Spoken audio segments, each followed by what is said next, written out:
Assalamualaikum warahmatullahi wabarakatuh dan salam sejahtera.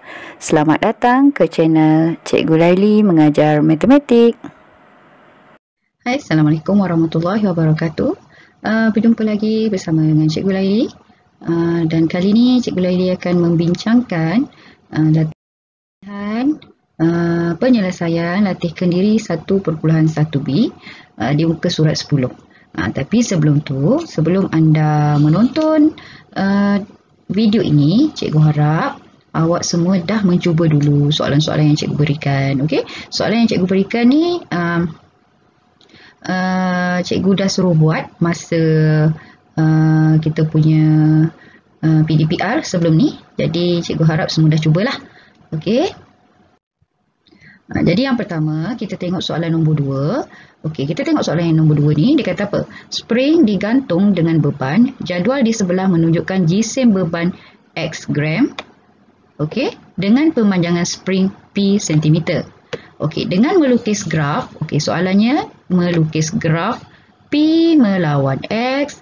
Tentukan sama ada P berubah secara langsung dengan X ataupun tidak. Okey, jadi dekat sini soalannya dia suruh awak lukis graf bagi menentukan bahawa jisim ni, jap kita tengok okey, jisim beban X ni okey adalah dengan spring P ni. Okey, dia nak tentukan bahawa P berubah secara langsung dengan X ataupun tidak. Jadi kalau perlu melukis graf, soalan dia kata dia nak melukis graf kan. So awak tengok dekat sini. Ini jisim beban dia X gram dengan pemanjangan spring dia P. Okey, jadi apa yang kita perlu buat? Seeloknya gunakan kertas graf lah.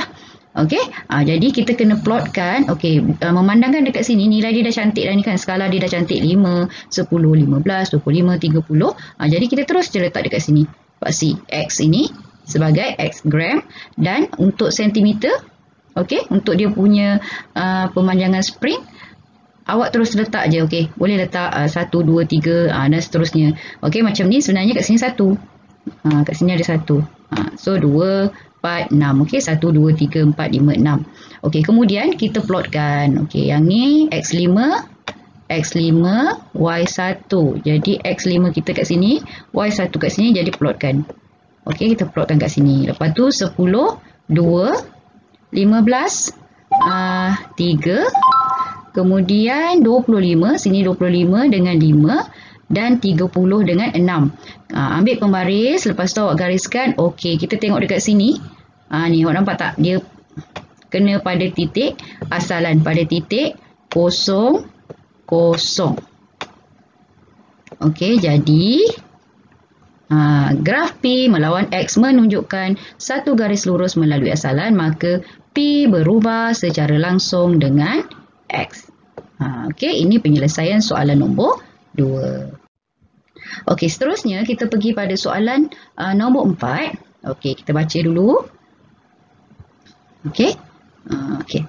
Gaji RMX yang diperoleh seorang pekerja berubah secara langsung dengan jumlah masa bekerjanya T jam. Jadi kita nampak kat mana pembuli ubah yang kita nak gunakan. Okey, diberi bahawa seorang pekerja telah menerima gaji sebanyak RM112 selepas bekerja selama 14 jam. Jadi, tuliskan persamaan yang menghubungkan X dengan T. Okey, dia suruh awak tuliskan dia punya persamaan sahaja. Okey, jadi penyelesaiannya, okey, X berubah secara langsung dengan T. Okey, kemudian tukarkan kepada bentuk persamaan X sama dengan K T. Okey, dan seterusnya kita cari nilai K, kita masukkan nilai X. Okey, X dia bagi berapa tadi? 112 dan dia bagi kita punya T adalah 14. Jadi 112 sama dengan K T kita adalah 14. Alright. Okey, kemudian kita selesaikan. Okey. Buat garisan lah supaya tak confuse. Okey, jadi K kita adalah sama dengan 1, 1, 2 bahagi dengan 14. Okey, jadi kita dapat nilai K. Tekan kalkulator, kita akan dapat 8. Okey, kita dah selesai ke belum?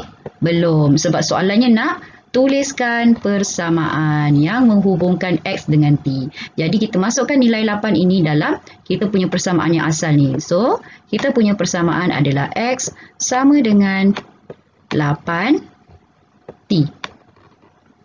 Okey. Ni je jawapan kita. Sebab dia hanya nak persamaan. Okey, seterusnya kita sambung untuk soalan 6. Jadi kita tengok dekat sini. Diberi S berubah secara langsung dengan T 1/3. Okey, jika S ialah 1.2 apabila T sama dengan 27, hitung nilai S apabila T 64 dan B nilai T apabila S adalah 0.28. Jadi macam mana kita nak selesaikan soalan ni? Okey, macam biasa cikgu kata kita kena buat dia punya bentuk ubahan dulu. Jadi S, okey, S sama dengan S berubah secara langsung dengan T 1/3. Okey, S berubah secara langsung dengan T kuasa 1/3. Okey. Jadi S sama dengan K T kuasa 1/3. Okey, sekarang kita nak cari K. Dia bagi kita punya S berapa? Okey, 1.2.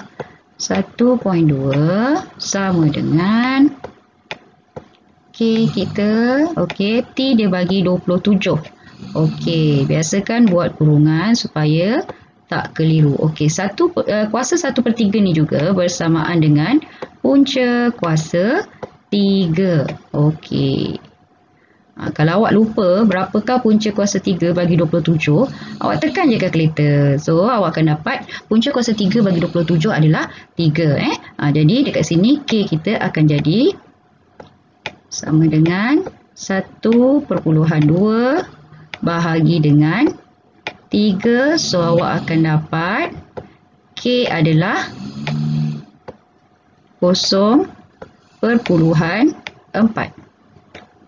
Okey, ini kita punya K. Jadi, persamaan kita adalah, cikgu buat kat sini. Okey, persamaan kita adalah S sama dengan 0.4 T kuasa 1/3. Okey, ini persamaan baru kita. Okey, daripada persamaan ini, kita jawab soalan A. Okey, soalan A dia tanya, apakah nilai S sekiranya T adalah 64? Okey, jadi masukkanlah T 64 dekat sini. So, S sama dengan 0.4. Okey, darab dengan 64 punca kuasa 3. Okey, 64 punca kuasa 3. Okey, ini sebenarnya kalau awak memang dah hafal punca kuasa 3 ni, okey, terus dapat jawapan. Tapi kalau awak tak hafal, boleh tekan kalkulator. So, awak akan dapat punca kuasa 3 bagi 64 adalah 4. Okey, 0.4 darab dengan 4. Awak akan dapat, okey, darab dengan 4 awak akan dapat 1/6. Okey, sekiranya awak rasa was-was dengan congak awak tu, tak payah pening-pening kepala nak kira, tekan je kalkulator. Okey, ini jawapan untuk A. Okey, seterusnya dia suruh cari jawapan B. Okey, jawapan B ni nilai T apabila S adalah 0.28. Jadi, kita gunakan persamaan yang sama, tetapi kita tukarkan nilai S kita kepada 0.28 sama dengan 0.4. Okey, 0.4 T 1/3, T kuasa 1/3. Jadi nak dapatkan T kuasa 1/3 ni, okey, so dia akan jadi T 1/3 sama dengan 0.28, okey, bahagi dengan 0.4. Okey, yang ni kalau awak tekan kalkulator, okey, awak akan dapat okey, awak akan dapat 0.7. Cikgu pun tak congak benda ni. Okey, 0.7. Alright, sini 0.7. Okey, 0.7 di sini. Jadi sekarang ni kita punya ni kuasa 1/3. Okey, jadi dekat sini punca kuasa 3 ni kita nak T je kan. Jadi nak dapatkan T saja. Dekat sini punca kuasa. Bila kita pindah kat sini, jadi 0.7 tu akan jadi T akan jadi 0.7 kuasa 3. Okey, 0.7 kuasa 3. Okey, so jawapan kita adalah tekan kalkulator kalau kata tak ingat 0.343. Okey, cikgu harap semua pelajar boleh faham lah soalan ni, sebab soalan ni pun kira kategori direct je ni. Dia tak ada pusing-pusing. Okey. Okey, so seterusnya kita sambung untuk soalan yang ke-7. Jadi dekat sini soalannya, bilangan patah perkataan yang di-type A oleh Saiful berubah secara langsung dengan masa menaipnya T minit. Jika Saiful menaip 270 patah perkataan dalam masa 6 minit, hitung masa yang digunakan olehnya untuk menaip 675 patah perkataan. Okey, jadi macam biasa, kita tukarkan ayat tersebut kepada bentuk ubahan. Jadi bentuknya A berubah secara langsung dengan T. Okey, ni yang cikgu dah highlightkan ya. Jadi kita akan dapat persamaan A sama dengan KT. Okey, KT. Kemudian kita cari nilai K dengan memasukkan nilai A dan T. Okey, A kita dia bagi 270. Okey, 270 sama dengan K, T kita adalah 6. Okey, T kita adalah 6.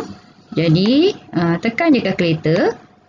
K sama dengan 270 bahagi dengan 6.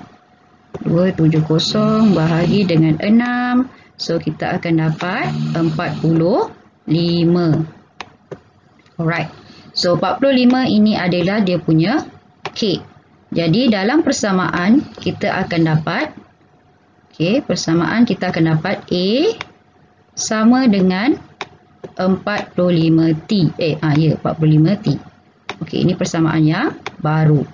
45T. Persamaan ni penting awak kena buat persamaan tu betul baru boleh dapat nilai yang lain tu Okey, kemudian dia tanya hitung masa yang digunakan untuk menaip 675 patah perkataan. Jadi tukarkan A itu sebagai 675 sebab kita nak cari dia punya masa kan. Okey, sama dengan 45T.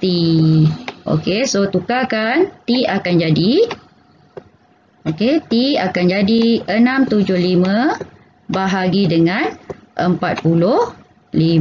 Ni awak tekan je kalkulator, tak ada masalah. Okey, 675 bahagi dengan 45. Jadi masanya adalah 15 minit. Okey. Alright, so 15 minit. Cikgu harap sampai nombor 7 ni semua dah lebih jelas lah macam mana nak selesaikan soalan ubahan langsung ni. Okey. Seterusnya. Okey. Jadi sekarang kita tengok pula pada soalan nombor 8. Okey. Sebuah objek jatuh dari ketinggian h meter berubah secara langsung dengan kuasa 2 masanya iaitu T. Okey, di planet Q. Diberi bahawa objek itu jatuh dari ketinggian 5 meter dalam masa 2 saat. Hitung masa yang diambil dalam saat oleh objek itu jatuh pada ketinggian 45 meter di planet itu. Okey. Bateri habis. Okey. Jadi kita buat ayat, tukarkan ayat itu kepada bentuk ubahan. Jadi H berubah secara langsung dengan kuasa 2 masanya. Okey, jadi kuasa 2 T kuasa 2. Alright, siapa yang boleh jawab kat sini? Bagus. Okey. Kemudian kita tukarkan kepada H sama dengan K T kuasa 2. Okey, kenapa cikgu ni tak cantik ni? Okey, T kuasa 2. Alright. Kemudian kita cari nilai K. Okey, H dia bagi apa? Mula-mula dia bagi objek itu jatuh dari ketinggian 5 meter dalam masa 2 saat. Jadi 5 meter dekat H sama dengan K, masa kita T adalah 2 saat. 2 kuasa 2. Okey, sorry. 2, comot pula. 2 kuasa 2 cikgu padam lah. Okey.